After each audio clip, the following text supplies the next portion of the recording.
السلام عليكم ورحمة الله تعالى وبركاته. نحمده ونصلي على رسوله الكريم. أما بعد فأعوذ بالله من الشيطان الرجيم. بسم الله الرحمن الرحيم. وقاتلوا في سبيل الله الذين يقاتلونكم ولا تعتدوا إن الله لا يحب المعتدين. صدق الله العظيم. رب اشرح لي صدري ويسر لي أمري واحلل عقدة من لساني يفقه قولي. Bangladeshi Muslim community মালয়েশিয়ার আয়োজনে university science মালয়েশিয়ার এই খুলিয়া দেওয়ান খুলিয়ার এই থিয়েটার হল রুমে যারা আপনারা উপস্থিত হয়েছেন তাদের সবাইকে জানাচ্ছি আন্তরিক শুভেচ্ছা এবং অভিনন্দন। আহলান ওয়া সাহলান ওয়া মারহাবান বিকুম ফি হাযা আল-লিকা আত-তাইয়িব আল-মুবারাক। শুরুতে আমরা আল্লাহ রাব্বুল ইজ্জা ওয়াল জালালের দরবারে শুকরিয়া জ্ঞাপন করছি যে আল্লাহ রাব্বুল ইজ্জা ওয়াল জালাল আমাদেরকে একটি চমৎকার জায়গায় চমৎকার একটি পরিবেশে কিছু দিনই কথা শুনবার জন্য একত্রিত হওয়ার সুযোগ দিয়েছেন। আমরা সবাই পড়ছি কালিমাতুশ শুকুর আলহামদুলিল্লাহ। আল্লাহ রাব্বুল ইজ্জা ওয়াল জালালের দরবারে শুকরিয়া জ্ঞাপনের পাশাপাশি আমি আজকের এই প্রোগ্রামের অর্গানাইজিং কমিটি যারা আছেন তাদেরকে আমি অন্তরের অন্তঃস্থল থেকে শুকরিয়া জানাতে চাই। বিশেষ করে আজকের এই হল রুম পাইয়ে দেওয়ার ক্ষেত্রে আমাদের এখানে ডক্টর আজিম, রাইট, মাশাআল্লাহ, ডক্টর আজিম এখানে উপস্থিত আছেন। পেনাংয়ের বিভিন্ন পর্যায়ের বাংলাদেশি প্রবাসী ব্যবসায়ী ভাইরা আছেন, তারপর এখানে ভলান্টিয়ার্স ভাইরা আছেন এবং সিকিউরিটির দায়িত্বে একটা পোশাকি বাহিনী এখানে আছেন। আমি প্রত্যেককে অন্তরের অন্তঃস্থল থেকে শুকরিয়া জানাই। এবং এই যে আমরা মাগরিবের আগে বসলাম, আমরা আমাদের নিয়ত খালেস করে নিই যে এই একটি ঘন্টা আমরা আল্লাহর জন্য ব্যয় করব, কিছু শিখবার জন্য, নিজের জীবনকে পরিবর্তন করবার জন্য। তাহলেই আমাদের এত আয়োজন। এই যে সকালে আমরা ফজরের আজানোর 1 ঘন্টা আগে উঠে আমরা রওনা হয়েছি, কুয়ালালামপুর থেকে এসেছি, আপনারা অনেক দূর দূরান্ত থেকে এসেছেন। আমাদের এই আশা বসা এটা কাজে লাগবে। আমরা কামনা করি আল্লাহ তাআলা আমাদের এই আশাকে, এই বসাকে, এই একত্রিত হওয়াকে, এই কোরআনের এই মিলন মেলাকে আমাদের নাজাতের ওয়াসিলা বানাক। আমরা ইউনিভার্সিটি সায়েন্স মালয়েশিয়ার এই হলরুমে যেমনি সবাই একত্রিত হয়েছি, আল্লাহ তাআলা সেই জান্নাতুল ফেরদাউসেও যেন তার মেহমান হয়ে আমরা একত্রিত হতে পারি। আল্লাহ তাআলা আমাদেরকে তৌফিক দান করুক। সম্মানিত ভাইয়েরা, আপনারা সবাই সুস্থ আছেন তো? আলহামদুলিল্লাহ। আল্লাহ তাআলা আপনাদের সবাইকে ভালো রাখুন, সুস্থ রাখুন, নিরাপদে রাখুন, তার সন্তুষ্টির পথে অবিচল রাখুন। কালামুল্লাহ মাজিদে আল্লাহ তাআলা জানিয়ে দিয়েছেন 7 শ্রেণীর ব্যক্তিকে তিনি অপছন্দ করেন। কয় শ্রেণীর? আবার বলুন, কয় শ্রেণীর? জি, 7 শ্রেণীর ব্যক্তিকে আল্লাহ তাআলা অপছন্দ করেন। তো মানে আল্লাহ তাআলা তাদেরকে ভালোবাসেন না। আমরা আজকে এই 7 শ্রেণীর ব্যক্তি কারা তাদের ব্যাপারে জানার চেষ্টা করব এবং আমরা সতর্ক হয়ে যাব যে আমরা যেন তাদের অন্তর্ভুক্ত না হই। কি বলেন? কোন 7 শ্রেণীর ব্যক্তি, কোন অভাগা, কোন কপাল পোড়া সেই 7 শ্রেণীর ব্যক্তি যাদেরকে আল্লাহ তাআলা পছন্দ করেন না, ভালোবাসেন না, এই মর্মে তিনি কালামুল্লাহ মাজিদে ঘোষণা দিয়েছেন। এবং আমরা সতর্ক হওয়ার চেষ্টা করব এই বৈশিষ্ট্য যেন কশিনকালেও কভু আমাদের মধ্যে না আসে। তাহলে কালামুল্লাহ মাজিদ আল্লাহ তাআলা যে জানিয়েছেন যে তিনি 7 শ্রেণীর ব্যক্তিকে পছন্দ করেন না, তার মধ্যে প্রথম শ্রেণী হচ্ছে সীমা লঙ্ঘনকারী। আরবিতে বলে আল মুআতাদুন। সীমা লঙ্ঘনকারী ব্যক্তিকে আল্লাহ তাআলা পছন্দ করেন না। লিমিট ক্রস করলে আল্লাহ তাআলা পছন্দ করেন না। লিমিটকে কেউ যদি ওভারস্টেপ করে, ক্রস করে, আল্লাহ তাআলা পছন্দ করেন না। সীমা লঙ্ঘনকে তিনি মোটেও পছন্দ করেন না। এবং মজার ব্যাপার হচ্ছে আল্লাহ কেউ কোনো অন্যায় করলেই সাথে সাথে পাকড়াও করেন না, কেউ ভুল করলেই আযাব দেন না, কেউ নাফরমানি করলেই আযাব পাঠান না। আল্লাহ অনেক সময় দেন, অনেক সময় দেন, শুধরে যাবার অনেক টাইম সে পায়। তারপরও যখন সে লিমিট ক্রস করে তখন আল্লাহ ধরেন। আল্লাহ সব সময় ধরে না, ধরলে ছাড়ে না, ধরে ধরে ধরে না, ধরলে আল্লাহ ছাড়ে না। আল্লাহ সব সময় ধরবে না।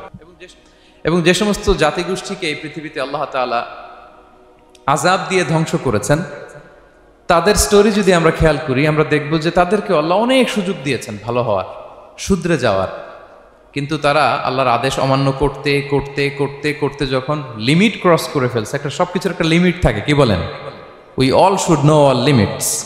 আপনাকে জানতে হবে যে আপনি কতটুকু পর্যন্ত করতে পারবেন। কতটুকু আপনার সীমানা, you should know your limit. এই লিমিটটা আপনার জানতে হবে। তারা যখন লিমিট ক্রস করেছে আল্লাহ আযাব দিয়েছে। আপনারা সামুদ জাতির নাম শুনেছেন? তাদের কাছে আল্লাহ তাআলা একজন নবী পাঠিয়েছিলেন, নাম হচ্ছে সালেহ আলাইহিস সালাম। আল্লাহ নবী সালেহ আলাইহিস সালাম, তিনি তাদেরকে দাওয়াত দিলেন যে হে আমার জাতিগোষ্ঠীর লোকেরা, এক আল্লাহর ইবাদত করো। তারা অবাধ্য হলো। তিনি সত্যের পথে আহ্বান করলেন, তারা এই কথা শুনল না। একটার পর একটা আল্লাহর পায়গাম আসে, তারা অবাধ্য হয়, তারা আল্লাহ তাআলার আদেশকে মানে না। সবশেষে সামুদ গোত্র, তারা আবার খুব শক্তিশালী ছিল। তারা পাহাড় কেটে আর্কিটেকচার করে, ডিজাইন করে কিভাবে আবাসন তৈরি করতে হয় পাহাড়ি এলাকায়, মাউন্টেইন এলাকায় কিভাবে আবাসন তৈরি করতে হয়, এটার ব্যাপারে এক্সপার্ট ছিল। কিন্তু তারা সালেহ আলাইহিস সালামকে বলল, সালেহ তুমি পাগল, তুমি জাদুকর, তুমি যে আল্লাহর কথা বলছো আমরা মানবো এক শর্তে, যদি এই পাহাড়ের ভেতর থেকে 10 মাস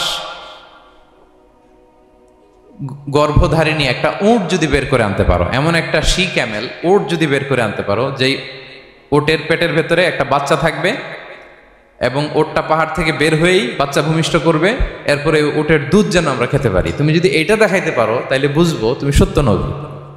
দোয়া করলেন, আল্লাহ আমার এই জাতি সামুদ, তারা তো চেয়েছে যে পাথর ভেতর থেকে যদি একটা উট বেরোয়, ওর যদি বাচ্চা দেয় আর দুধ দেয়, তাহলে তারা তোমাকে মেনে নেবে। আল্লাহ তুমি মেহেরবানি করে এই মিরাকেল, এই মুআজিজা তুমি তাদের দেখিয়ে দাও। আল্লাহ তাআলা দোয়া কবুল করলেন। হাজার হাজার মানুষের সামনে চাক্ষুষ দিবালোকের মুহূর্তে পাথর ভেঙে একটা উট বেরিয়ে এলো বিশাল আকৃতির, এবং 10 মাস গর্ভধারিণী উট, সাথে সাথে এই উট বেরিয়ে বাচ্চা প্রসব করবে, এবং সাথে সাথে এই ওলান থেকে ওটের দুধ বেরোতে লাগলো। হাজার হাজার লোক এটার ওলান থেকে দুধ নিয়ে তারা তৃপ্ত হলো। আচ্ছা, এই মুহূর্তে তাদের কি করা উচিত ছিল বলেন তো? আশহাদু আল্লা ইলাহা ইল্লাল্লাহ ওয়া আশহাদু আন্না মুহাম্মাদুর রাসূলুল্লাহ ওয়া আশহাদু আন্না সালিহান নাবিয়ুল্লাহ, এটা পড়া দরকার ছিল না? দরকার ছিল। কিন্তু তারা একের পর এক গোয়ার তুমি করতে করতে করতে করতে চাক্ষুষ দিনের বেলা এত বড় একটা মুআজিজা দেখার পরেও তারা অস্বীকার করলো। সাল্লাল্লাহু আলাইহি ওয়াসাল্লাম বললেন, তোমরা তোমাদের ওয়াদা পূরণ করো। তারা বললো, তুমি বড্ড বড় জাদুকর, তুমি যেন তেন জাদুকর না, তুমি পাহাড়ের ভেতরে জাদু ঢুকাই ফেলছো। কি মনে হয় তারা লিমিট ক্রস করে ফেলছে না? এবার ক্রস করছে না? তারা সীমা লঙ্ঘন করে ফেলেছে। দে ক্রসড দেয়ার লিমিট। এবার তো আর ছাড় দেয়া যায় না, কারণ আমি আপনাদের বলেছি শুরুতে যে আল্লাহ সব সময় ধরে না, কিন্তু যখন ধরে ছাড়ে না। আযাব চলে আসলো। কি আযাব? আর্থকোয়েক, রাজফা, পুরো ভূখণ্ড কেঁপে উঠলো। কেঁপে ওঠার সাথে সাথে সব মাটিতে পড়ে গেল। 2 নাম্বার আসলো সাউন্ড ওয়েভ, শব্দ নিনাদ, প্রচন্ড শব্দ তরঙ্গ। জিবরাইল আলাইহিস সালাম ওই এলাকার উপরে এসে এমন জোরে চিৎকার মারলেন, ওই চিৎকারে সামুদ গোত্রের প্রতিটি লোক কানের পর্দা ফেটে মুহূর্তের মধ্যে লাশ হয়ে জমিনে পড়ে রইল। Because they cross their limit. তারা তাদের লিমিট ক্রস করেছে। আর যারা লিমিট ক্রস করে, যারা সীমা লঙ্ঘন করে, তাদেরকে আল্লাহ তাআলা পছন্দ করেন না। আপনারা লূত আলাইহিস সালামের নাম শুনেছেন? উনি আল্লাহর একজন নবী ছিলেন। ওনাকে আল্লাহ তাআলা জর্ডান, বর্তমানে যে জর্ডান দেশ আছে সেখানে পাঠিয়েছিলেন। একটা কমিউনিটি ছিল সাদুম কমিউনিটি। ওই সাদুম কমিউনিটিতে তিনি এসেছিলেন। তিনিও দাওয়াত দিলেন, ইয়া কওমি ইবুদুল্লাহ মা লাকুম মিন ইলাহিন গায়রু, হে আমার কওমের লোকেরা আল্লাহর ইবাদত করো, আল্লাহকে মেনে নাও। ওরা অস্বীকৃতি জানালো। সত্যের পথে আহ্বান করলেন, অস্বীকৃতি জানালো। ওদের পাশ দিয়ে ক্যারাভেন যেত, কাফেলার লোকেরা ডাকাতি করত। ডাকাতির শাস্তির ব্যাপারে তিনি ভয় দেখালেন। তারা নিবৃত হলো না। এমনকি তারা সমলিঙ্গের প্রতি যৌন আকর্ষণ বোধ করতো। নাউযুবিল্লাহ। হোমোসেক্সুয়ালিটি, এখন একটা গ্রুপ আছে দেখবেন যে রংধনু নিয়ে মিষ্টি মিষ্টি কথা শোনায় বিশ্বব্যাপী। তাদের সাইন হচ্ছে রংধনু, রেইনবো।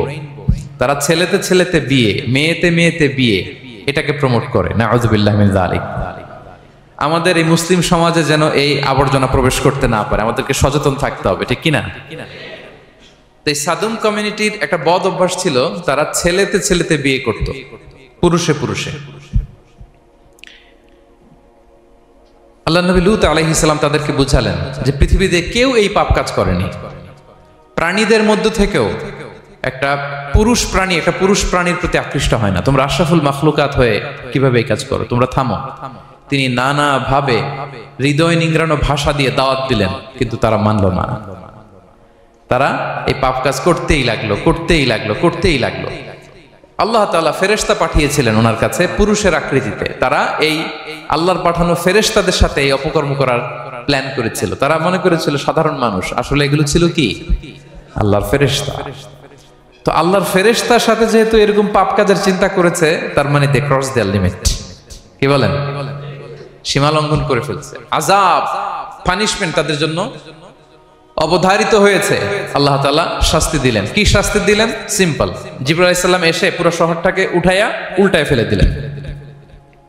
আল জাযাউ মিন জিনসিল আমাল, যে যেরকম পাপ করে তার শাস্তি এরকম। ওরাও স্বাভাবিক মানুষের যে নেচার, এটার উল্টায় ফেলছে। কি বলেন? পুরুষ আকৃষ্ট হবে, সেক্সুয়াল অ্যাট্রাকশন ফিল করবে নারীর প্রতি, নারী পুরুষের প্রতি। এই যে নেচারকে উল্টাইছে না, আল্লাহকে তোদের শহরটারে উল্টাই দিলাম।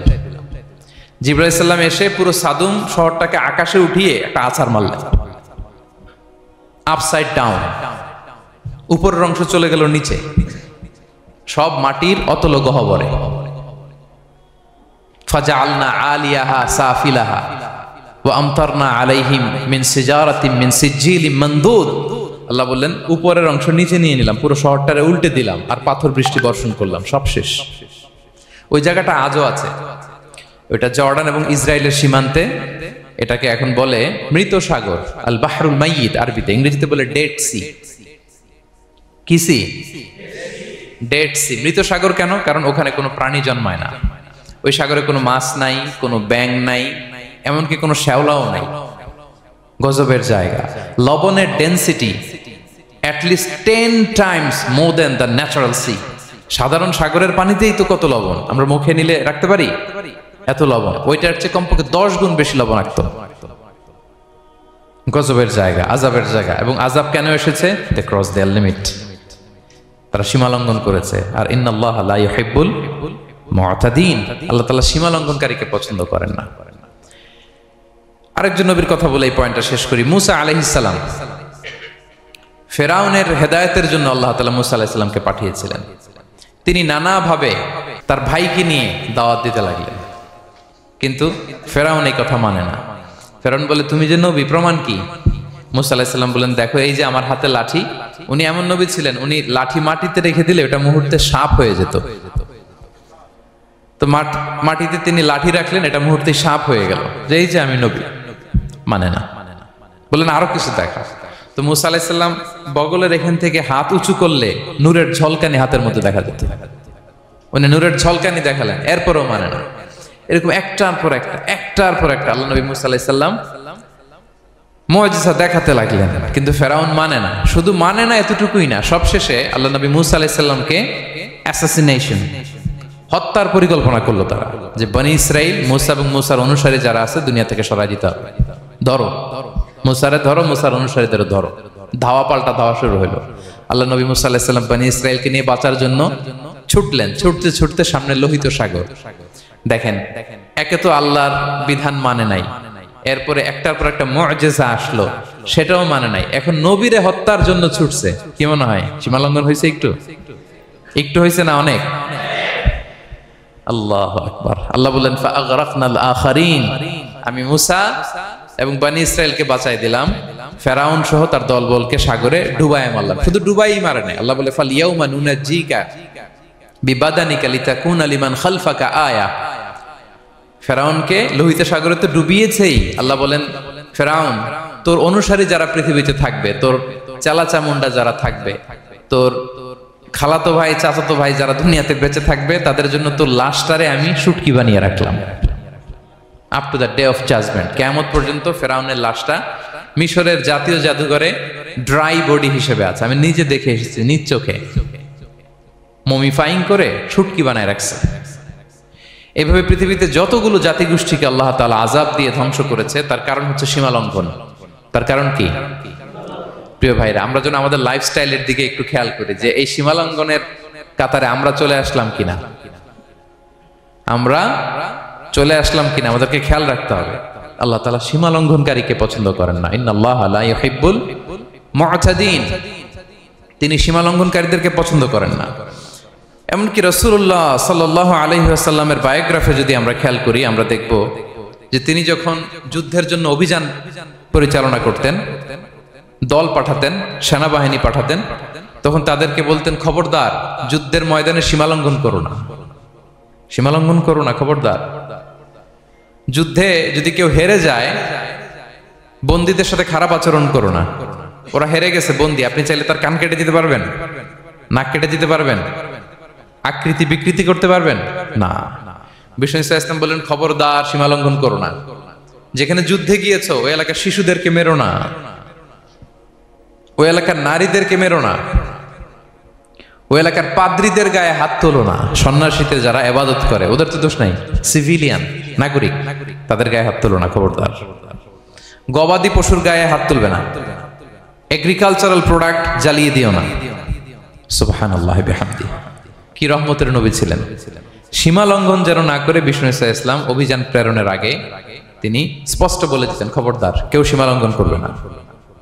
যারা তোমাদের বিরুদ্ধে অস্ত্র তুলেনি তাদের বিরুদ্ধে অস্ত্র তোলা যাবে না, কারণ ইন্নাল্লাহা লা ইউহিব্বুল মুআতাদিন, আল্লাহ তাআলা সীমা লঙ্ঘনকে পছন্দ করেন না।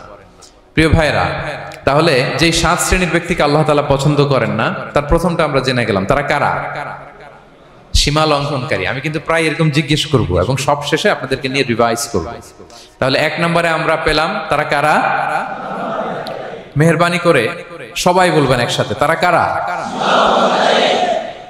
তারা সীমা লঙ্ঘনকারী, তারা তাদের লিমিট ক্রস করে, তাদেরকে আল্লাহ তাআলা পছন্দ করে না। সো আমরা আমাদের লাইফের সাথে একটু মিলিয়ে নেই যে আমরা আমাদের কোন ক্ষেত্রে সীমা লঙ্ঘন করি কিনা, একটু খেয়াল করেন। আমার যে দায়িত্ব আছে আমি কি সীমা লঙ্ঘন করি কিনা? আমার স্ত্রী আমার দায়িত্বে, তার সাথে সীমা লঙ্ঘন করি কিনা? আমার ভাতিজা ভাতিজি অনেকের আছে ইয়াতিম, তার বাবা মারা গেছে, তার সব সম্পত্তির দায়ভার আমার উপর দেয়া, আমি ওইখানে তাকে ঠিকঠাক মতো সব দেই কিনা, সীমা লঙ্ঘন করি কিনা? হ্যাঁ, ক্ষমতা পেলে সীমা লঙ্ঘন করি কিনা? কি মনে হয় আমরা ক্ষমতা পেলে সীমা লঙ্ঘন করি কিনা? হ্যাঁ, করে করে হ্যাঁ, মানে যেইখানে ডাক্তারের কাছে যাই বলে, ডাক্তার সাহেব আমার এইখানে ফোড়া, সারা দেহের যেই কোনো জায়গায় ধরতে পারেন, এইখানে ধরেন না, তো এইখানে না ধরলে ভালো হবে? ফোড়া যেখানে, ট্রিটমেন্ট তো ওইখানে দিতে হবে, কি বলেন? রোগ যেখানে ওষুধও সীমা লঙ্ঘন। দায়িত্ব পেলে আমরা সীমা লঙ্ঘন করি। এমনকি আমরা যারা ইবাদত করি, অনেকে ইবাদতেও সীমা লঙ্ঘন করি, ইবাদতেও না। ভারসাম্য থাকতে হবে, পরিমিতি বোধ থাকতে হবে।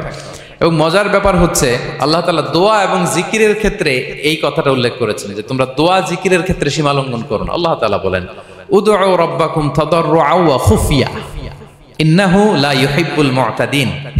তোমরা আল্লাহকে ডাকো কেমন ভাবে? তাদাররুআ ওয়া খুফিয়া, সবিনয়ে গোপনে, সবিনয়ে ডাকো, চুপিসারে ডাকো, গোপনে গোপনে ডাকো, অল্প আওয়াজে ডাকো।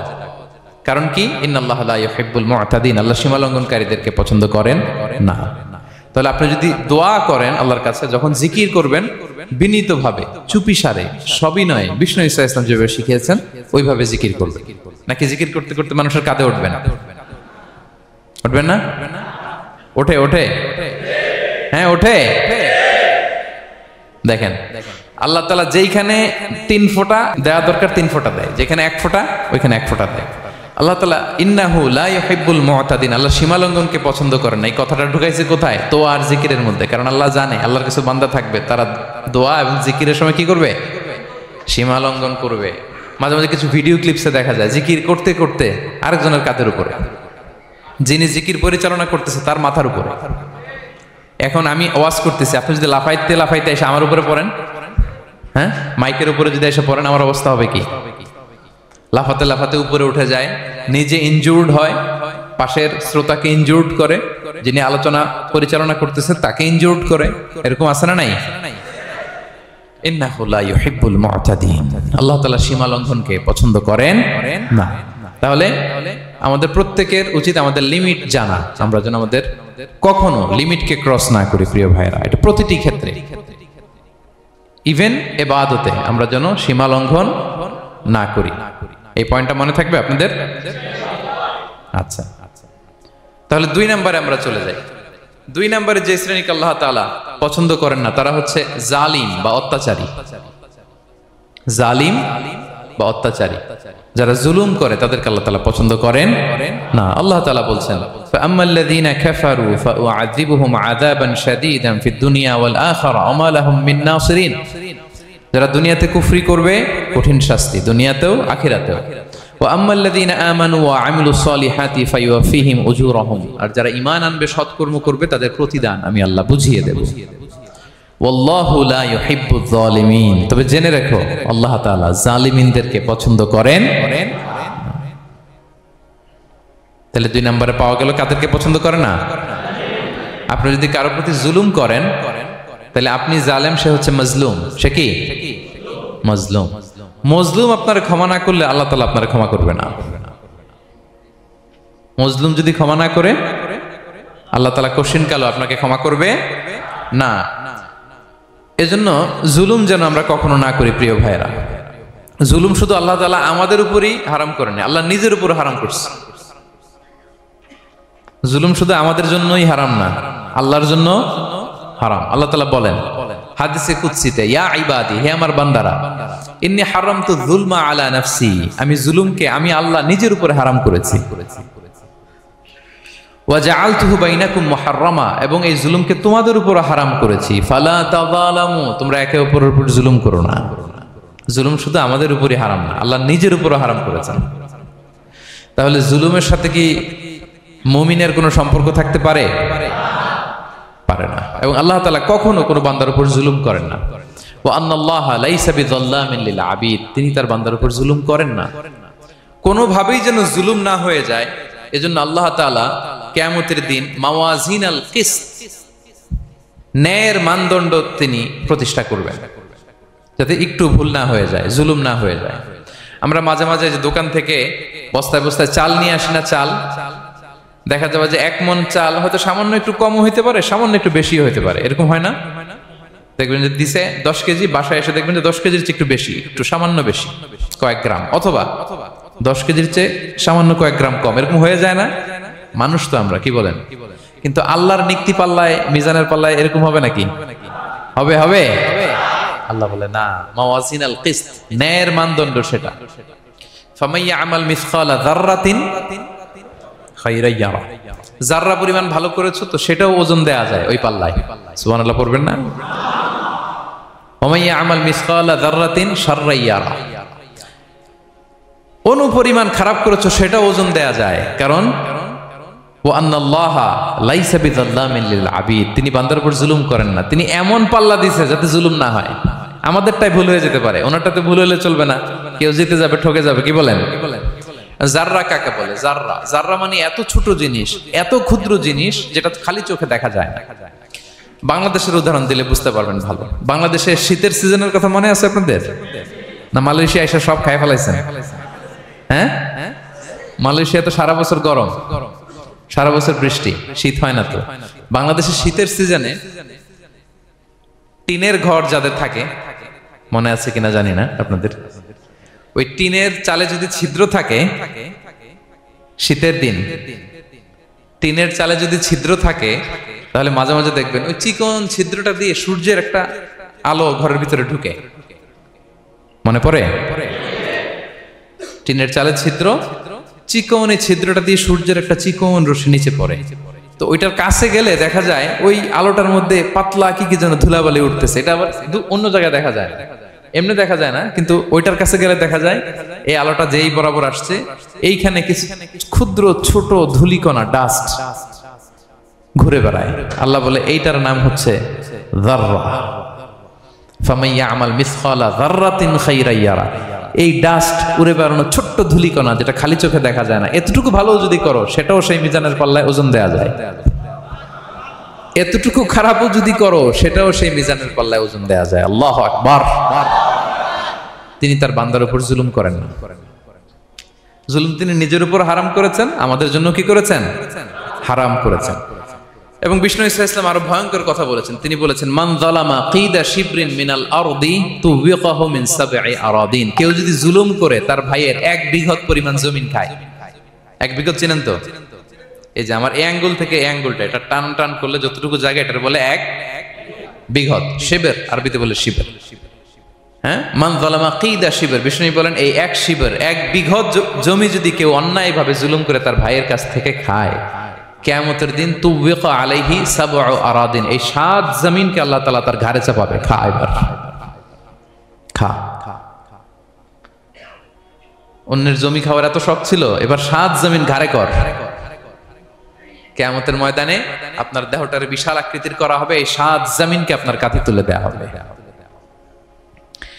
এজন্য আমরা অন্যের রাইটস, অধিকার যেন নষ্ট না করি, কারো উপর যেন জুলুম না করি, কোনোভাবেই না। আমরা নানাভাবে এই জুলুমটা করি।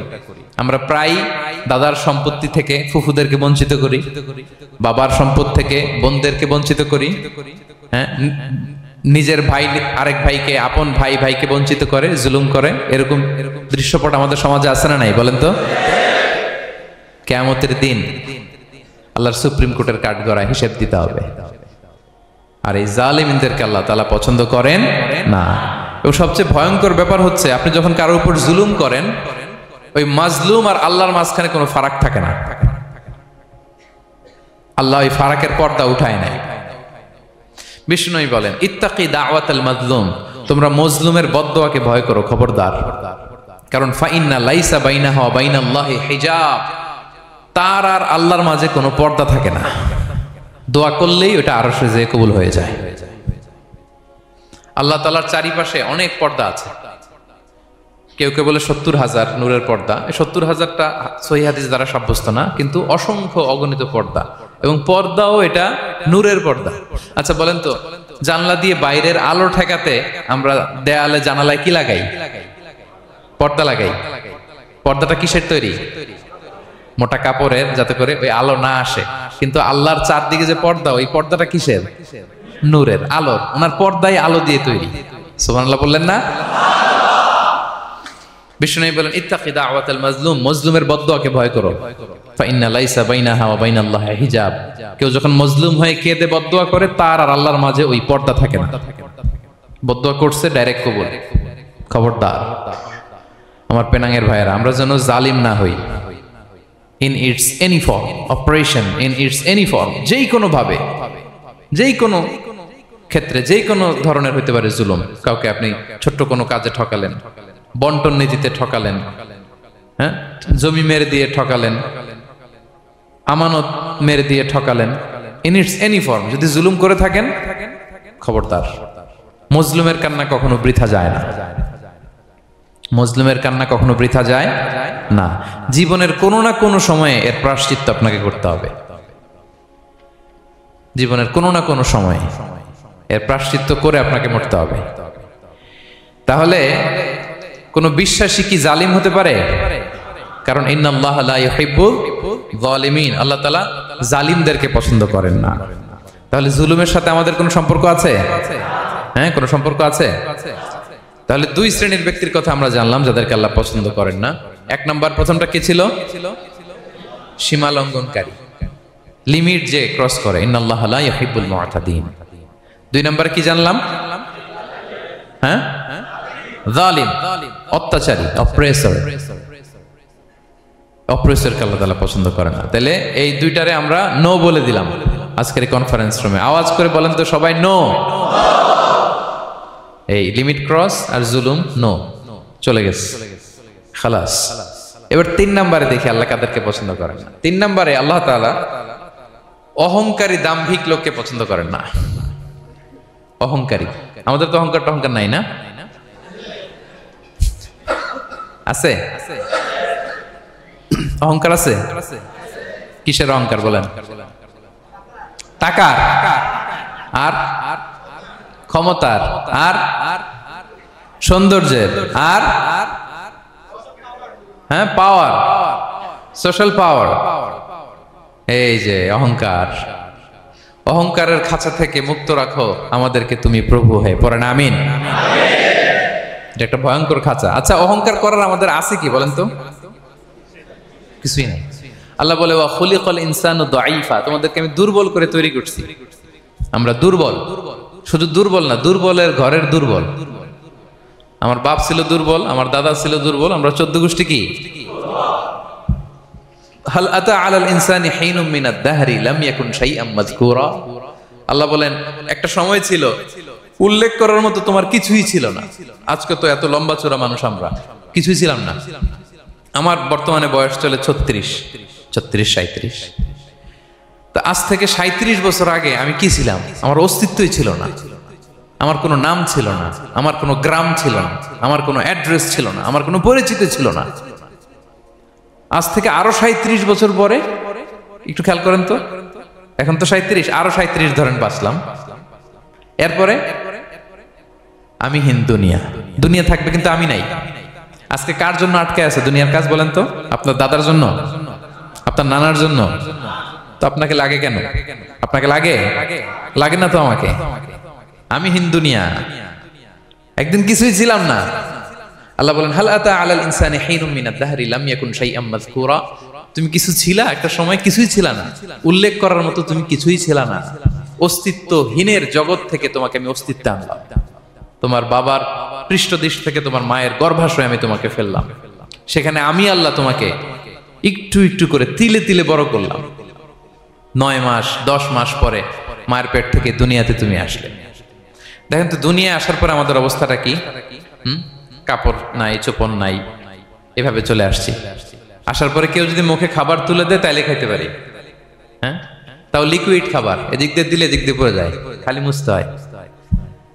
মেহমান একজন এসে আদর করে কোলে নিচে পেশাব করে দিছি ভরাইয়া, আছে না নাই? হয়েছে না? হয়েছে না? এরকম আদর করে একটা কোলে নিছেন, এখনই না ডায়াপার আসছে মিয়া। আজ থেকে 10 বছর আগে এগুলো ছিল নাকি? প্যাম্পাস ডায়াপার ছিল, এই কাঁথা টাথা নিয়ে কোলে নেওয়া লাগতো, তারপরে দিছে ওদিক দিয়ে জামা টামা ভিজে শেষ। ইভেন রাসূল সাল্লাল্লাহু আলাইহি ওয়াসাল্লামের কোলে এরকম বাচ্চারা পেশাব করে দিছে, এরকম হাদিস আছে। আদর করে মায়েরা বাবারা আসলেই তো তার বাচ্চাকে রাসূল সাল্লাল্লাহু আলাইহি ওয়াসাল্লাম কোলে দিতেন, পেশাব করে দিতেন। তো কার কোলে উঠছে এটাও জানি না, পেশাব করে ভরাই দিচ্ছে। পেশাব পায়খানা করে শয়লাভ। লিকুইড দিলে খেতে পারি, শক্ত কিছু খেতে পারি না। এই তো আমি, এই তো আমার ক্ষমতা। একজন যে বললেন ক্ষমতার অহংকার, এই তো ক্ষমতাটা তো এতটুকু। এরপরে যখন জোয়ান হয়েছে, এখন তো জোয়ান, এখানে একটা ভূমিকম্প হইলে কি অবস্থা হবে বলেন তো জোয়ানদের? হ্যাঁ, কাঁপতে কাঁপতে সব শেষ। একটা ভূমিকম্প, একটা তুফান হলে ওটার বিরুদ্ধে দাঁড়াতে পারি না। একটা তুফান, রাস্তায় টায়ার পাংচার হলে লাফ দিয়ে উঠি। ক্ষমতা আমার, আমার নাকি ক্ষমতার অহংকার? কি দুর্বল আমরা, হ্যাঁ? কুকুর আমাদেরকে কামড় দিলে আমরা কুকুরের কামড়ও দিতে পারি না, ঠিক কিনা? মশা যে কামড়া, এটা ধরতে না পারলে কিছু করতে পারি? কামড় মাইরা দিছে দৌড়। বল্লা পোকা আইসা যদি কামড় দিয়ে দৌড় দিয়ে কিছু করতে পারেন? তো কিসের কিসের ক্ষমতা আপনার? এরপর আবার যদি 70-80 বছর হায়াত পাই, আবার আগের মতো যেখানে বসি ওইখানেই ডাইরেক্ট, আছে না নাই? বয়স যখন 80 হয়ে যায় আর থাকে শরীরের কন্ট্রোল, আবার যেখানে বসে ওইখানেই পেশাব পায়খানা। খাবার দিলে খাইতে পারি, পিঠটা বাঁকা হয়ে কুজু হয়ে গেছে, এর নাকি আবার অহংকার? সাজে অহংকার, সাজে অহংকার, সাজে একজনের। আওয়াজ করে বলতে হবে তিনি কে? 3 নম্বরে অহংকার, দাম্ভিককে আল্লাহ পছন্দ করেন না। প্রিয় ভাইরা, আল্লাহ বলেন কারুনের ঘটনাকে আল্লাহ এখানে এনেছেন। আল্লাহ বলেন ইন্না কারুনা কানা মিন কওমি মূসা। কারুন ছিল মুসা আলাইহিস সালামের কওমের লোক, মুসা আলাইহিস সালামের কাজিন ছিল মূলত। কারুন নামে একজন সম্পদশালী ছিল।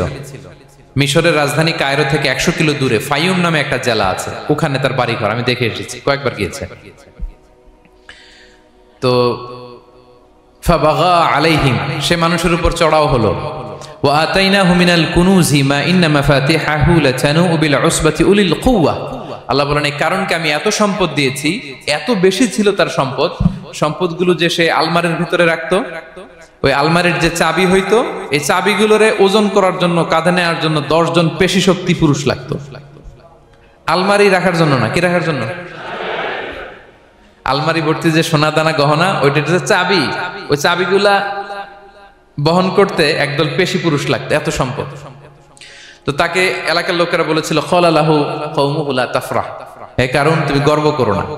কারণ তাকে বলছিল মুসা আলাইহিস সালাম যাকাত দাও, সে বলতেছে আমি যাকাত দিব কেন? এই সম্পদ তো আমার। ইন্নামা উতিতুহু আলা ইলমিন ইনদি, আমি আমার বুদ্ধি খাটায় এই সম্পদ কামাইছি, আমার সম্পদ আমি খাবো, আমি যাকাত দিব কেন? আল্লাহ বলেন ইন্নাল্লাহা লা ইউহিব্বুল ফারিহিন। কারণ তুমি অহংকার করলে আমি আল্লাহ অহংকারকে বরদাস্ত করি না, অহংকারীদেরকে আমি আল্লাহ পছন্দ করি না। আমি অহংকারকে পছন্দ করি না, অহংকারকে আল্লাহ তাআলা পছন্দ করেন না। কি হয়েছিল কারণের নসিবে?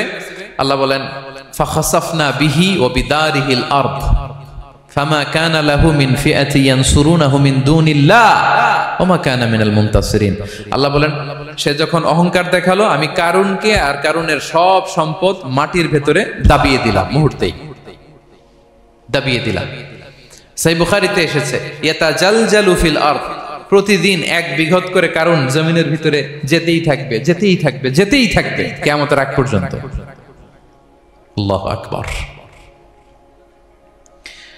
কারণ অহংকার করেছিল। আল্লাহ বলে আমি অহংকারীদের পছন্দ করি না। সূরা লোকমানে আল্লাহ বললেন ওয়ালা তুসাইর খাদ্দাকা লিন্নাস, মানুষ থেকে মুখ ফিরিও না। ওয়ালা তামশি ফিল আরদা মারাহা, জমিনে অহংকার ভরে হেঁটো না। ইন্নাল্লাহা লা ইউহিব্বু কুল্লা মুখতালিন ফখুর, আল্লাহ তাআলা অহংকারীদেরকে, দাম্ভিকদেরকে পছন্দ করেন না। এই যে আমি বলছি যে 7 শ্রেণীর লোককে আল্লাহ পছন্দ করেন না, এটা আমার মন গড়া বানানো কথা না। প্রতিটি কথার পেছনে কোরআনের যুক্তি আছে। কোরআনে আল্লাহ তাআলা বলছেন আল্লাহ অহংকারীদেরকে পছন্দ করেন না। ইংরেজিতে কি বলে? ইগো আছে আমাদের, হ্যাঁ ইগো, এটা ছেড়ে ফেলতে হবে, অহংকার করা যাবে না। আমার প্রিয় ভাইয়েরা একটু মনোযোগী হন, এই আয়াতের তাফসীরটা একটু সংক্ষেপে বুঝিয়ে দেই। আল্লাহ তাআলা বলছেন ইন্নাল্লাহা লা ইউহিব্বু কুল্লা মুখতালিন ফখুর, আল্লাহ কোন মুখতাল আর ফাখুরকে পছন্দ করেন না। মুখতাল আর ফাখুর মানে কি? মুখতাল মানে যে অহংকার করে মনে মনে। কিছু লোক আছে ভিতরে ভিতরে নিজের বড় মনে করে, বাইরে বলে না বা বলার সাহস পায় না, কিন্তু ভিতরে ভিতরে ভাবে আমি কোন হনুরে, কি বলে আমি কোন, আমি তো বড়, আরে আমার চেয়ে বড় বেশি জানে নাকি কেউ, আমার চেয়ে কিছু পারে নাকি, আমি তো, কিন্তু এটা মুখ দিয়ে বলে না, ভিতরে ভিতরে আছে না নাই? এদেরকে আরবিতে বলে মুখতাল। কি বলে? মুখতাল। আরেকজন ফখুর, সে শুধু ভিতরে না, এটা প্রকাশ্যে বলে বেড়ায়, এটা আরো ডেঞ্জারাস। ফখুর সে আরো খারাপ, সে প্রকাশ্যে তার অহংকার প্রদর্শন করে, বলে বেড়ায় যে আমি বড়, আমি বড়, আমি বড়।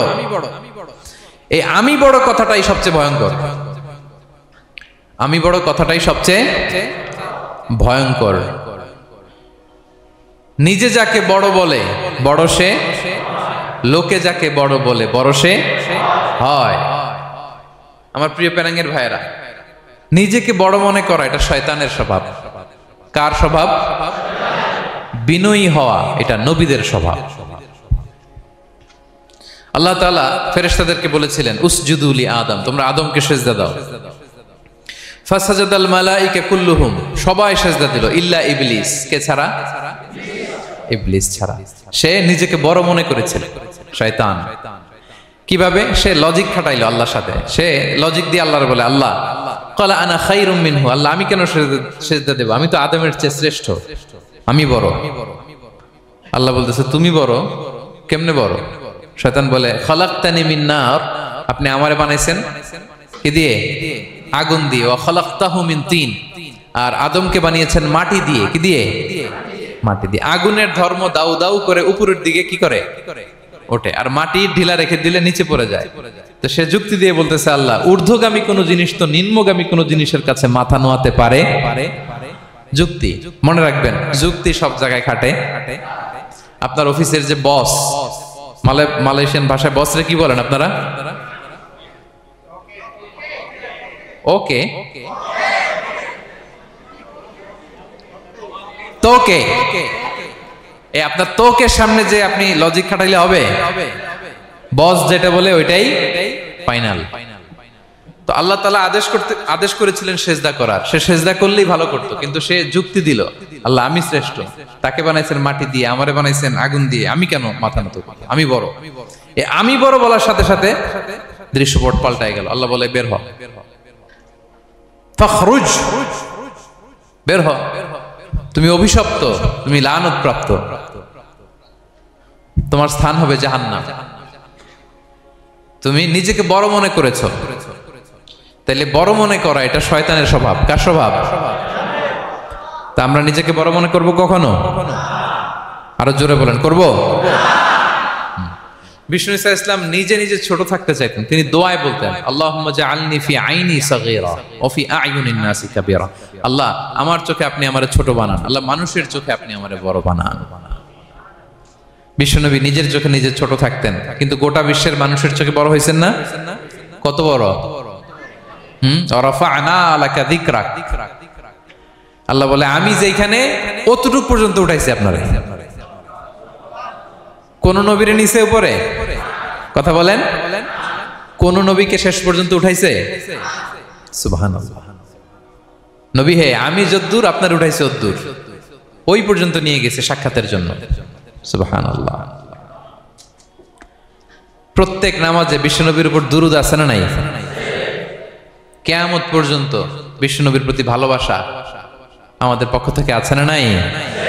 আছে। আল্লাহ তাআলা ওনাকে বড় করেছেন। এজন্য নিজের চোখে আমরা নিজে ছোট থাকবো। আপনি যদি বড় হন এটা মানুষ বলবে। কে বলবে? নাকি আপনিই বলবেন? বলা যাবে না। এবং বিষ্ণু ঈসা ইসলাম কিছু টেকনিক আমাদের শিখিয়েছেন, কিছু টেকনিক আমাদের জানিয়েছেন, এই কাজ করলে তোমরা অহংকার থেকে মুক্ত থাকতে পারবে। এর মধ্যে একটা হচ্ছে আগে আগে সালাম দেওয়া। তিনি বলেন আল বাদিউ বিসসালামি বারিউম মিনাল কিবর, যে আগে আগে সালাম দেয় তার হৃদয় থেকে আল্লাহ অহংকার তুলে নেয়। আগে সালাম দিয়ে পারবেন?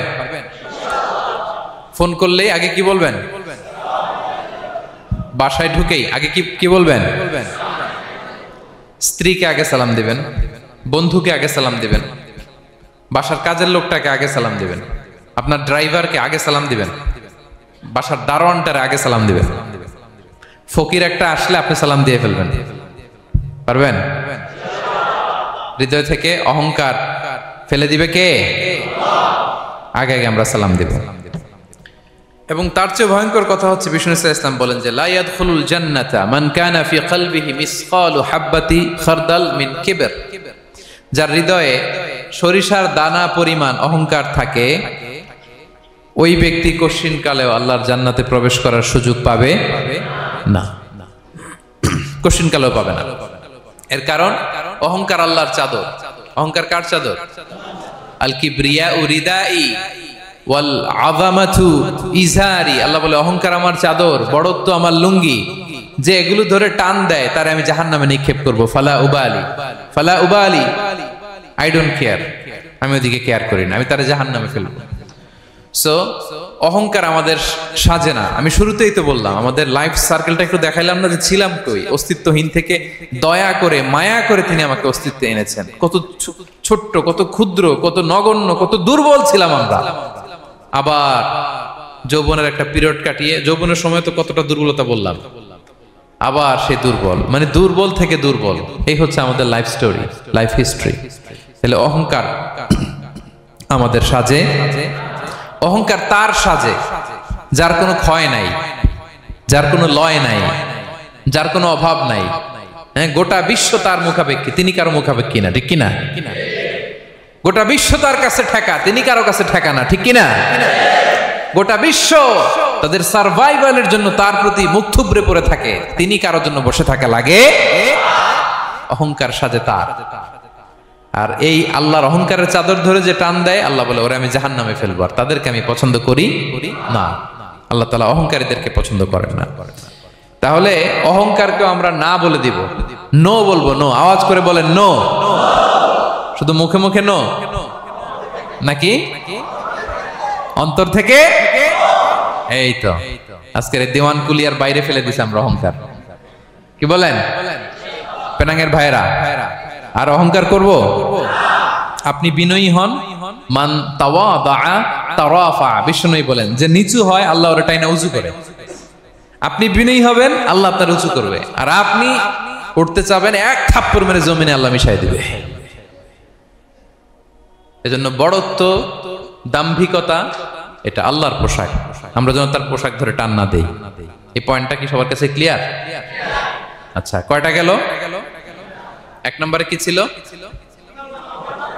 হ্যাঁ, সীমা লঙ্ঘনকারীকে আল্লাহ তাআলা পছন্দ করেন না। দুই নাম্বার, এই তো মনে রাখছেন, মাশাআল্লাহ, অনেক এনার্জেটিক অডিয়েন্স, খেয়াল রাখছে। আর শুরুতে বলছিলাম তো, মনে রেখে দিছে, এজন্য যে ধরবে তো মাঝখানে। আচ্ছা, জালিমকে আল্লাহ পছন্দ করেন না। এইমাত্র যেটা বললাম 3 নাম্বার, অহংকারী ব্যক্তিকে আল্লাহ পছন্দ করেন না। 4 নাম্বার হচ্ছে অপচয়কারী বা অপব্যয়কারী।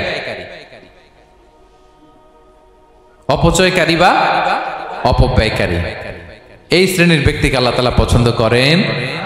আল্লাহ বলেন কুলু ওয়াশরাবু ওয়ালা তুসরিফু, তোমরা খাও পান করো কিন্তু ওয়ালা তুসরিফু, তোমরা অপব্যয় করো না। ইন্নাহু লা ইউহিব্বুল মুসরিফিন, আল্লাহ তাআলা অপব্যয়কারীকে পছন্দ করেন না। অপচয়, প্রয়োজন নাই তারপরেও খরচ, অপ্রয়োজনীয় খরচ, এটা আল্লাহ পছন্দ করেন না।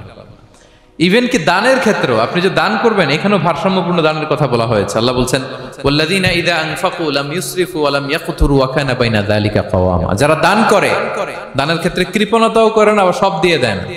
যেমন আপনার ছেলের স্কুলের বেতন দিতে হবে, ফ্যামিলির খরচ আছে, এটা আছে সেটা আছে, কিন্তু আপনি বেতনে সব দিয়ে দিলেন একজনকে, তো আপনি চলবেন কেমনে? দেয়া যাবে না, ভারসাম্যপূর্ণ হয় নাই, ভারসাম্যপূর্ণ হইতে হবে। তাহলে অপচয়টা আল্লাহ তাআলা পছন্দ করেন না। এবং বিষ্ণু সাল্লাল্লাহু আলাইহি ওয়াসাল্লাম বলেছেন কুলু ওয়াশরাবু, খাও পান করো, ওয়া তাসাদদাকু, দান করো, ওয়ালবাসু, যা মনে চায় পরিধান করো।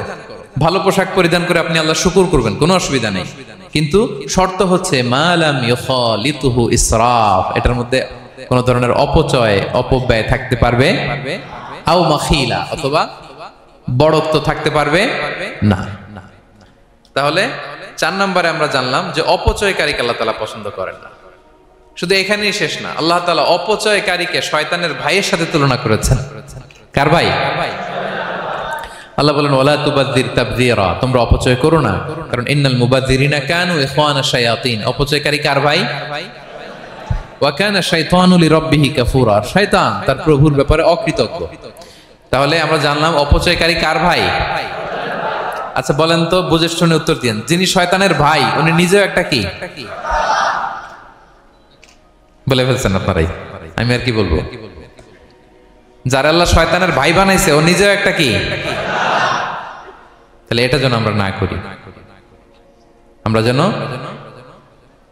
পরিমিতি বোধ যেন আমাদের ব্যয়ের ভেতরে থাকে। এই আয়াতগুলোতে আমরা 2টা শব্দ পাই, একটা ইসরাফ আর একটা তাবযীর। ইন্নাল্লাহা লা ইউহিব্বুল মুসরিফিন, আর জায়গা ওয়ালা তুবাযযির তাবযীরা, দুটোই হারাম পেনাঙ্গের ভাইয়েরা।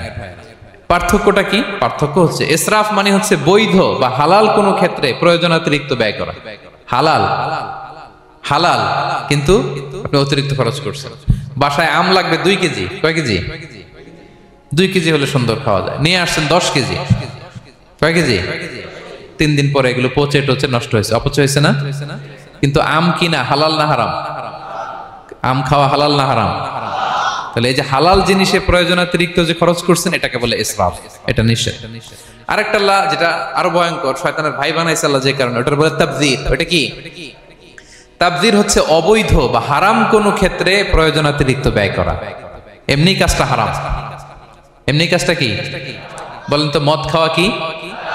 এখন ট্রাক ভর্তি করে মদ নিয়ে আসছেন। নাচানাচির অনুষ্ঠানে ফান্ডিং করা কি? অশ্লীলতা, নৃত্য প্রদর্শনের একটা প্রোগ্রাম হবে নারীদের, এটাতে ফান্ডিং করাটা কি? হারাম। এখানে আপনি হাত খুলে দান করছেন, এটারে বলে তাবযীর। তাহলে ইসরাফও হারাম, তাবযীরও হারাম। 2টার মধ্যে বেশি হারাম হচ্ছে তাবযীর, যে তাবযীরের কারণে আল্লাহ তাআলা তাকে শয়তানের ভাই বলেছেন। তাহলে অপচয়ের সাথে আমাদের কোনো সম্পর্ক, আমরা একটু গলা ফাটিয়ে অপচয়কে নো বলে দিব, আওয়াজ করে বলেন নো। আজকে থেকে আর কোনো অপচয় নাই, আজকে থেকে অপচয় নাই।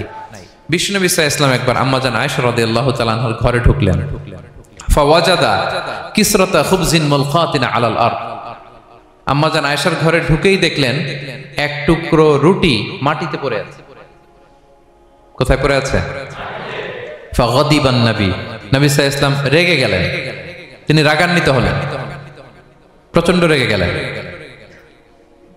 রেগে আম্মাজান আয়েশাকে বললেন, আয়েশা, এই যে আল্লাহর রিজকে তুমি নষ্ট করছো, আল্লাহর রিজিকের মূল্যায়ন করতে শেখো আয়েশা। কোন ঘরে যদি আল্লাহর রিজিক আসে আর ওই রিজিককে যদি মূল্যায়ন করা না হয়, তাহলে সেই রিজিক আর এই ঘরে আসে না। কারণ এই রুটিটা খেয়েই তো তুমি বেঁচেছিলা, ঠিক কিনা? আজকে আমরা যেই রুটিটা, যেই ভাতগুলো ফেলে দিয়ে ডাস্টবিনে, এতটুকু খাইলে আমার কাশ্মীরের ভাইরা বেঁচে যাবে, এতটুকু পাইলেই আমার ফিলিস্তিনের ভাইরা বেঁচে যায়। এতটুকু পেলেই ওই ডাস্টবিনে মারামারি করে যারা খাবার খোঁজে ওরা বেঁচে যায়, ঠিক কিনা? এই জন্য বিষ্ণু ইসলাম রেগে গেলেন। বিষ্ণু সবসময় রাখতেন না, রেগে বললেন, আয়েশা, আল্লাহর নেয়ামতের কদর করো, তোমার ঘরে রিজিক আসলে ওটার যদি মর্যাদা না দাও এই রিজিক তোমার ঘরে আর ঢুকবে না। নট নেসেসারি শুধু খাবারের ক্ষেত্রে, যে কোনো ক্ষেত্রে অপচয় যেন না হয়, অপচয় অপব্যয় যেন না হয়। আমরা অনেক সময় করে ফেলি, খেতে বসলে অনেক খাবার নিয়ে ফেলি, অর্ডার করতে গেলে দোকানে অনেক অর্ডার করে ফেলি, রেস্টুরেন্টে, কিন্তু এই খাবারগুলো নষ্ট করা যাবে না। ডাস্টবিনে যেন না যায় আপনার কারণে। আপনি কি করবেন? লেফট ওভার ফুড সাথে করে বঙ্গুজে নিয়ে আসবেন। আপনারা তো বঙ্গুজ বলেন নাকি? পেনাঙ্গে কি বলে? বঙ্কুজ। হ্যাঁ, টেক অ্যাওয়ে বা বঙ্কুজ বললে ওরা বঙ্কুজ দিবে, নিয়ে আসবেন, বাসায় এনে রাতে খাবেন, তারপরের দিন খাবেন, অথবা কাউকে দিয়ে দিবেন, কিন্তু খাবার নষ্ট করা চলবে, কারণ ইন্নাল্লাহা লা ইউহিব্বুল মুসরিফিন, আল্লাহ তাআলা অপচয়কারীকে পছন্দ করেন। কথাটা কি বুঝতে পেরেছেন সবাই? আচ্ছা, কয়টা গেল? আর বাকি রইল কয়টা? 5 নাম্বার, খেয়ানতকারী। আমানতের খেয়ানত যে করে, বা বিশ্বাসঘাতক, আমানতের খেয়ানত যে করে। অনেক লম্বা কথা, আমি যেহেতু সময় কম শেষ করে দিচ্ছি। ইন্নাল্লাহা লা ইউহিব্বুল খাইনিন, আল্লাহ তাআলা খেয়ানতকারীকে পছন্দ করেন। বিশ্বাসঘাতকতা যে করে, আল্লাহর কথা বাদ দেন, আমাদের সমাজে বলেন, কেউ যদি বিশ্বাসঘাতকতা করে আমরা পছন্দ করব? করব না, তাকে কেউ পছন্দ করে না। ইন্নাল্লাহা লা ইউহিব্বু মান কানা খাওয়ানান আসিমা, পাপী খেয়ানতকারীকে আল্লাহ পছন্দ করেন না। এবং মুনাফিকের আলামত রাসূল সাল্লাল্লাহু আলাইহি ওয়াসাল্লাম বলেছেন, কি দেখে মুনাফিক চিনবা? তিনি বলেছেন 3 জিনিস দেখে মুনাফিক চিনবা। 1, ইযা হাদাসা কাযাবা, মুনাফিক কথা বললে মিথ্যা বলে। কথা বললে কি করে? ওয়া ইযা ওয়াআদা আখলাফা, ওয়াদা করলে খেলাফ করে। 3 নম্বরে ওয়া ইযা আতুমিনা খানা, মুনাফিকের কাছে আমানত রাখলে খেয়ানত করে। আমানতের খেয়ানত, এটা মুনাফিকের আলামত। শুধু মুনাফিকের আলামতই না, এটা কিয়ামতের একটা আলামত। আল্লাহ বলেন, ইন্নাল্লাহা ইয়া'মুরুকুম আন তুআদ্দুল আমানাতি ইলা আহলিহা, আল্লাহ তাআলা আদেশ করেছেন আমানতের যে হকদার তার হাতে তার আমানত পৌঁছে দাও। আদেশটা কার? সবাই বলুন, আদেশ কার? আল্লাহর। আমানতের খেয়ানত এটা মুনাফিকের আলামত এবং কিয়ামতের আলামত। এক বেদুইন এসে রাসূল সাল্লাল্লাহু আলাইহি ওয়াসাল্লামকে বলল, ইয়া রাসূলুল্লাহ, মাতা সাআ, কিয়ামত কবে হবে? কি কবে হবে? কিয়ামত কবে হবে? রাসূল সাল্লাল্লাহু আলাইহি ওয়াসাল্লাম বললেন, ইযা দুইয়াতিল আমানাতু ফান্তাযিরিস সাআ, যখন আমানতের খেয়ানত শুরু হবে সমাজে, তখনই কিয়ামত হবে। সে বলল, ইয়া রাসূলুল্লাহ, কাইফা ইদাআতুহা, আমানতের খেয়ানত আবার কেমনে হয়? সহজ সরল মানুষ, আমানতের খেয়ানত হয় কেমনে? বিষ্ণু বলেন, ইদা উসিদাল আমরু ইলা গায়রি আহলিহি ফান্তাযিরিস সাআ, যে লোক যেই কাজের যোগ্য নয় তাকে যখন সেই কাজে বসিয়ে দেয়া হবে তখনই কিয়ামত হয়ে যাবে। এখন এটা আছে না নাই সমাজে? বলেন। হ্যাঁ, যে যেই কাজের যোগ্য না সেই কাজ সে পায় না। সবাই বলেন তো, যে যেই চেয়ারে বসার যোগ্যতা রাখে না ওই চেয়ারে সে বসে কি বসে না? নেতা হওয়ার যোগ্যতা নাই, নেতা হয়ে গেছে। পদের যোগ্যতা নাই, পদ পেয়ে গেছে। চাকরির যোগ্যতা নাই, ওই যে উপর থেকে ফোন আসছে, ফোনের ঠেলায় চাকরি হয়ে গেছে। দেশেরও 12টা বেজে গেছে। এইভাবেই আমানতের খেয়ানত হয়। প্রিয় ভাইরা, আমানত ব্যাপারটা অনেক বড়। অনেকে মনে করে, আপনারা কি বোরিং হয়ে যাচ্ছেন? আর অল্প, আর ম্যাক্সিমাম 10 মিনিট। প্রিয় ভাইরা, আমানত এই ব্যাপারটা অনেক বড়। অনেকে মনে করে, একজন আমার কাছে একটা মোবাইল রেখে গেছে, বলছে ভাই এই মোবাইলটা আগামী সপ্তাহে এসে নিয়ে যাব। তো অনেকে মনে এইটাই শুধু আমানত, অনেকে ভাবে। বা 10,000 রিঙ্গিট রেখে বললো 3 দিন পরে এসে আমি টাকাটা তোমার কাছ থেকে নিব। তো আপনি দিয়ে দিলেন, এটা তো আমানতদার হলেনি। কিন্তু শুধু এতটুকু আমানত নয় প্রিয় ভাইয়েরা আমার, আল্লাহ তাআলা আমাদেরকে যা দান করেছেন তার সবই আমানত, সবকিছুই আমানত। এই যে আমাকে আল্লাহ জ্ঞান দিয়েছেন, এই জ্ঞানটা আমানত। যাদেরকে আল্লাহ পরিচিতি দিয়েছেন, পরিচিতি এটা আমানত। আমার অর্থ, আমার সন্তান, আমার ক্ষমতা, আল্লাহর দেয়া প্রতিটি নিয়ামতই আমানত। এবং এই আমানতের ব্যাপারে আল্লাহ তাআলা জিজ্ঞেস করবেন। আপনি একটা প্রতিষ্ঠানের প্রধান, এই প্রতিষ্ঠান আপনার কাছে আমানত। আপনি মসজিদের সভাপতি, এই মসজিদ আপনার কাছে আমানত, আপনি চেয়ারম্যান, এই ইউনিয়ন পরিষদটা আপনার কাছে আমানত। কি বলেন? আপনি MP, member of the parliament, এই নির্বাচনী এলাকাটা আপনার কাছে আমানত। আপনি রাষ্ট্রপ্রধান, পুরো রাষ্ট্রের প্রতিটি ইঞ্চি আপনার কাছে কি? এই আমানতের খেয়ানত যখন হবে, বিষ্ণু বললেন তখনই কিয়ামতের অপেক্ষা করো, কিয়ামত হয়ে যাবে। তাহলে খেয়ানতকারীকে আল্লাহ তাআলা পছন্দ করেন না, আমানতের খেয়ানতকে পছন্দ করেন। আর আমানত এটা ব্যাপক বিষয়, আমার জ্ঞান, আমার ক্ষমতা, আমার পরিচিতি, আমার সন্তান, আমার স্ত্রী, সবকিছু আমানত, এবং এগুলোর ব্যাপারে আল্লাহ তাআলা আমাদেরকে জিজ্ঞেস করবেন। কয়টা গেল? তাহলে খেয়ানতকে আমরা নো বলে দিব, আওয়াজ করে বলেন নো। একটা সাথে আমাদের সম্পর্ক নেই। 6 নম্বরে হচ্ছে ফাসাদ সৃষ্টিকারী, বিশৃঙ্খলা সৃষ্টিকারী। সমাজে যারা বিশৃঙ্খলা সৃষ্টি করে তাদেরকে আল্লাহ পছন্দ করেন না। আল্লাহ বলেন ইন্নাল্লাহা লা ইউহিব্বুল মুফসিদিন, আল্লাহ তাআলা ফাসাদ সৃষ্টিকারীদেরকে কখনো পছন্দ করেন না। সমাজে নানাভাবে, সামাজিকভাবে ফাসাদ, রাজনৈতিকভাবে ফাসাদ, অর্থনৈতিকভাবে ফাসাদ, এই যত ফাসাদ বিশৃঙ্খলা আছে এগুলোর হোতা যারা, তাদেরকে আল্লাহ পছন্দ করে না। নানাভাবে দেখবেন যে সমাজে অনেকে ফাসাদ সৃষ্টি করে। আমাদের বাংলাদেশে কিছুদিন আগে কাঁচামরিচের দাম বেড়ে গেছে না? কেমনে বাড়লো? নিশ্চয়ই কেউ সিন্ডিকেট করছে, নিশ্চয়ই কেউ মজুদদারি করছে, নিশ্চয়ই এখানে কেউ ফাসাদ তৈরি করছে, ঠিক কিনা? প্রতিটি সেক্টরে আপনি খুঁজে দেখবেন ফাসাদ, হ্যাঁ, মারামারি, বিশৃঙ্খলা, ফাসাদ। এই কিছুদিন আগে এক নির্বাচনের প্রার্থীকে ধরে পিটাইছে, সবাই দেখলাম আমরা, তাই না? এটা ফাসাদ হয়েছে না? বিশৃঙ্খলা হয়েছে না? এই আপনি যদি ধরে ধরে বলেন, পরিবারে, সমাজে, রাষ্ট্রে, অর্থনীতিতে, বাজারে, প্রতিটি জায়গায় ফাসাদ আছে না নাই? আল্লাহ তাআলা বলেন ইন্নাল্লাহা লা ইউহিব্বুল মুফসিদিন, এই ফাসাদ সৃষ্টিকারীকে আল্লাহ তাআলা পছন্দ করে না। মদিনাতে এই যে টিকিটের দাম, সুন্দর কথা বলছেন, টিকিটের দাম বাড়ায় যারা দেয়, সেম গোস টু দেম, তাদেরও একই কথা, ফাসাদ সৃষ্টিকারী আর মুফসিদুন। এই যে আমাদের হাজিদের এত টাকা লাগে কেন? 50,000 টাকার টিকিট হয়ে গেছে কয় লাখ? 2 লাখ, কয় 1 লাখ। হজে যারা গেছে 1,95,000 টাকা করে পড়ছে একজনের টিকিট। কিয়ামতের দিন আল্লাহর সুপ্রিম কোর্টের কাঠগড়ায় তোমাকে দাঁড়াতে হবে, পাই টু পাই সেদিন হিসেব নিয়ে আল্লাহ তাআলা ছাড়বেন, ঠিক কিনা? সেদিন হবে আসল খেলা। এখন তো আমরা মাইক পেলেই বলি খেলা হবে, কিন্তু আসল খেলা কবে? লক্ষ লক্ষ কোটি মানুষের সামনে আল্লাহ তাআলা আপনার এই গোমর ফাঁস করে দিবেন, আল্লাহ তাআলা আপনাকে অপমানিত করে ছাড়বেন। তাই কোনো ফাসাদের সাথে, বিশৃঙ্খলার সাথে মুমিনের কোনো সম্পর্ক থাকতে পারে না। মদিনায় মুনাফিকেরা এই ফাসাদ তৈরি করত। যখন তাদেরকে বলা হতো তোমরা ফাসাদ করো কেন, ওয়া ইযা কিলা লাহুম লা তুফসিদু ফিল আরদ ক্বালু ইন্নামা নাহনু মুসলিহুন, তারা বলে আরে ফাসাদ কি, আমরাই তো ভালো মানুষ, আমরাই তো ভালো মানুষ, আমরাই তো ভালো কাজ করি। আল্লাহ বলে না, আলা ইন্নাহুম হুমুল মুফসিদুনা ওয়ালাকিন লা ইয়াশউরুন, ওরাই ফাসাদ সৃষ্টিকারী, ওরাই ফাসাদ সৃষ্টিকারী, ওরাই সমাজে বিশৃঙ্খলা সৃষ্টিকারী। ওদের ভেতরে এক, বাইরে আরেক, তার নাম মুনাফিক, ঠিক কিনা? মুনাফিকের সহজ সংজ্ঞা কি জানেন? ভিতরে লালন করে একটা, অনুভূতি বা ভাবে একটা, কিন্তু মুখ দিয়ে বলে, তার মানে ভেতরে এক, বাইরে আরেক, তার নাম দুই মুখো সাপেরা। এদিকে যায় বলে আপনার লগে আছে, আপনি খুব ভালো, ওদিকে যায় বলে আরে না না, উনি কি, উনি তো খুব খারাপ মানুষ, আপনি অনেক সবচেয়ে ভালো, আমি আপনার সাথে আছি। এরকম ডাকাইতে আছে না নাই? দুমুখো সাপ, ডাবল স্ট্যান্ডার্ড, নেহি এদার নেহি ওদার, দারমিয়ান মে সাদার বাদার, ডানেও না বায়েও না, মাঝখানে সদর বদর। বুঝেন? দুই নৌকার মধ্যে 2 পা দিছিলেন কখনো? কয় দিছি?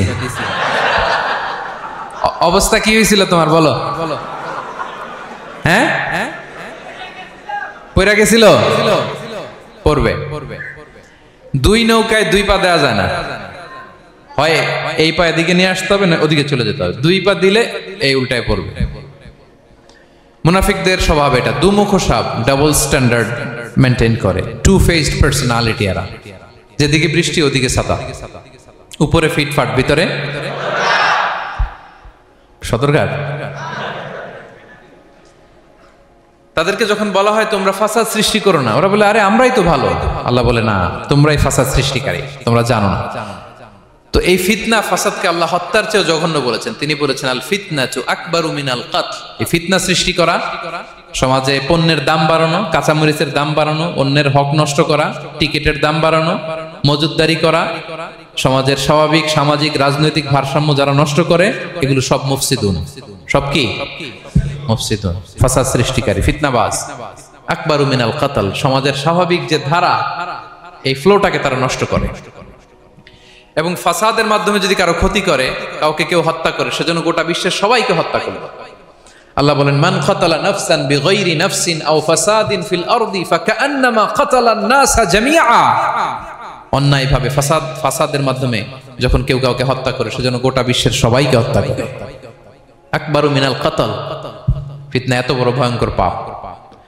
তো এই ফিতনার সাথে, ফাসাদের সাথে, ফাসাদ সৃষ্টি করা, বিশৃঙ্খলার সাথে আমাদের কোনো সম্পর্ক, কারণ ইসলাম শান্তির ধর্ম। কিসের ধর্ম? শান্তির ধর্ম। কোন অন্যায়, বিশৃঙ্খলা, বোমাবাজি, সন্ত্রাসবাদ, টেরোরিজম, এগুলোর সাথে ইসলামের কোনো সম্পর্ক, শান্তির ধর্ম। এজন্য আল্লাহ তাআলা ফাসাদ সৃষ্টিকারীদেরকে পছন্দ করেন। কয়টা গেল? সব শেষ হচ্ছে মন্দ কথার প্রচারক। আমার ভাইয়েরা, কি কথা? কোন ধরনের বাজে কথা, মন্দ কথা, অশালীন কথা, অশ্লীল কথা আমরা মুখ দিয়ে উচ্চারণ করব। কোন ধরনের বাজে স্ট্যাটাস, মন্দ স্ট্যাটাস, অশালীন স্ট্যাটাস আমরা ফেসবুকে দিব? কারো এরকম অশালীন স্ট্যাটাস শেয়ার দিব? নেভার, কখনো দিব না। আল্লাহ পছন্দ করেন। আল্লাহ বলেন লা ইউহিব্বুল্লাহুল জাহরা বিসসুই মিনাল কাউলি ইল্লা মান যুলিম ওয়া কানা আল্লাহু সামিআন আলিমা। কোন খারাপ কথা কেউ প্রকাশ করবে, পাবলিক করবে, ওপেনলি বলে বেড়াবে, এটা আল্লাহ পছন্দ করে না। কিন্তু সে যদি মাজলুম হয় সেটা ভিন্ন কথা। কোন ধরনের অশ্লীল কথা, অশালীন কথা মুমিনের মুখ দিয়ে বেরোতে পারে? রাসূল সাল্লাল্লাহু আলাইহি ওয়াসাল্লামের ব্যাপারে দেখেন, আনাস রাদিয়াল্লাহু কি বলেন? তিনি বলেন লাম ইয়াকুনিন নবিয়্যু সাল্লাল্লাহু আলাইহি ওয়াসাল্লাম সাব্বাবান। বিষ্ণু সাল্লাল্লাহু আলাইহি ওয়াসাল্লাম মুখ দিয়ে কোনোদিন কাউরে বকা দেয় নাই, গালি দেয় নাই। ওয়ালা ফাহাশান, আমার নবী কখনো তার জবান মোবারক দিয়ে অশালীন কথা বলেন নাই। ওয়ালা লাআনান, কাউকে লানত তিনি করেন নাই। সুবহানাল্লাহ পড়েন। তো সেই নবীর উম্মত হয়ে আমরা কোনো খারাপ কথা বলবো? অশালীন কথা?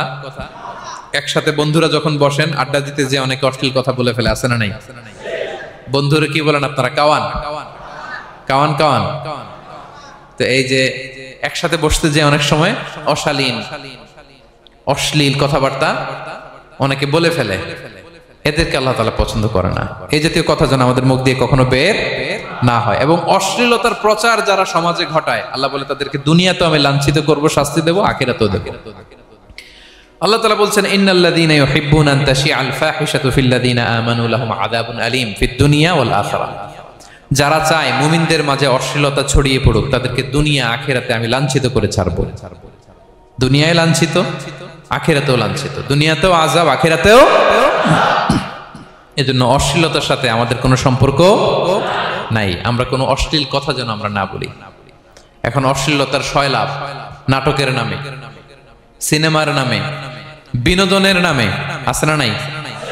এই যে ডিভাইস, হ্যাঁ, সয়লাভ, আপনি ঢুকবেন আর বেরোতে পারবেন না, এমন ভাবে আপনাকে এঙ্গেজ করে রাখবে।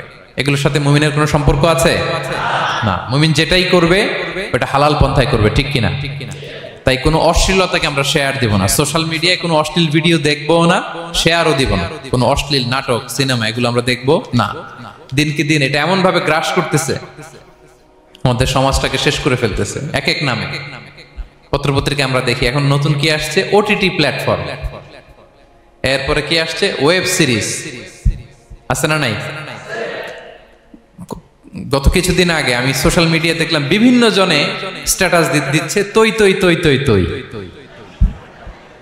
বয়াম পাখি কই। তো আমি ভাবছি হয়তো কোনো বিখ্যাত কবির কবিতা শেয়ার দিচ্ছে। আমি পরে সার্চ দিয়ে দেখি সর্বনাশ, একটা ইন্টারভিউ দেখলাম একজন, এটা নাকি কোন একটা ওয়েব সিরিজ বা মুভি, এই জাতীয় কিছু একটা।